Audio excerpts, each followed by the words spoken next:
l'incroyable hall en marbre du Grand Tower, gratte-ciel d'affaires prestigieux à Chicago, brillait comme chaque matin. Des silhouettes pressées défilaient entre les ascenseurs. Attachés-cases, tailleurs, montres hors de prix. C'était l'image du pouvoir, du succès, et au milieu de ce décor, discrète, presque invisible, Samira Bouhadjra, blouse grise, gants de ménage, chariot rempli de produits d'entretien. Depuis 8 ans, elle nettoyait chaque étage de cette tour. Personne ne posait de questions. Personne ne savait qu'elle avait été architecte, diplômée, entrepreneur. Personne ne savait qu'elle parlait 3 langues. Personne ne savait qu'elle était propriétaire majoritaire du bâtiment. Mais Samira, elle, savait. Elle observait. Elle notait. Elle n'avait pas besoin d'être vue. Elle voulait comprendre ce que valaient vraiment les gens quand personne ne les regardait. Ce lundi matin, 7h54, Samira montait au 27e, comme chaque jour. Elle lavait les vitres du couloir lorsque 3 jeunes hommes passèrent, rieurs, café à la main, costume repassé avec soin. « Tu l'as vue? Encore là, tous les matins. C'est une plante? Verte ou quoi? Elle comprend même ce qu'on dit, tu crois? Franchement, c'est une perte de budget. » À l'ère de l'automatisation, Samira resta dos à eux. Elle entendit tout. Elle ne broncha pas. Ce n'était pas la première fois, ni la pire. Mais ce jour-là, quelque chose était différent. Parce que ce jour-là, elle avait rendez-vous, au sommet. Dior 3, étage 30, salle de conférence. Le président du conseil d'administration, James Lindley, prit la parole. Autour de lui, les directeurs, les représentants syndicaux et les partenaires principaux du groupe propriétaire. Mesdames et messieurs, nous accueillons aujourd'hui un membre de la famille Bouhadjra, actionnaire majoritaire de ce bâtiment. Veuillez faire bon accueil à Madame Samira Bouhadjra. Un murmure dans la salle.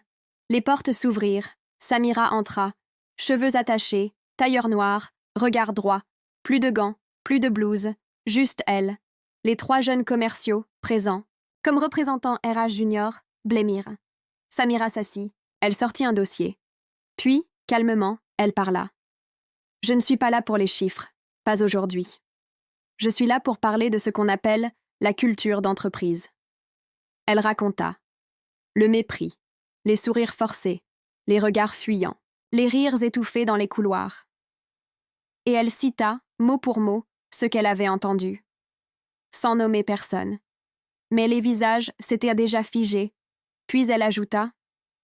Dans une entreprise, les valeurs ne s'écrivent pas dans un PowerPoint, elles se vivent au quotidien. Et quand une femme de ménage devient invisible, c'est la dignité de tous qui disparaît.